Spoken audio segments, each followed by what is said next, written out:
শ্ৰুতি দিছিল 1 লাখ হয়তো 2026লৈকে যাওঁতে যাওঁতে ই 1.5 লাখ পাৰ হৈ যাবগৈ আমি 97,000 যুৱক যুৱতীক নিযুক্তি দিলো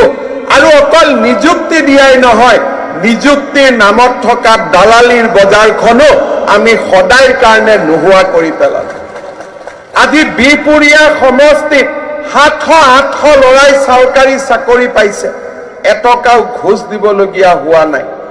1 লাখ চাকৰিৰ পৰ্যায় শেষ কৰি এতিয়া আমি আৰু 35,000 নতুন চাকৰিৰ পথ আমি মুকলি কৰি দিছো বিজ্ঞাপন আদি খুলি দিছো জুলাই মাহত ইয়াৰো বিজ্ঞাপন হ'ব আৰু 24ৰ ভিতৰত সেই নিযুক্তিৰ প্ৰক্ৰিয়াও আমি শেষ কৰিম প্ৰতিশ্ৰুতি দিছিল 1 লাখ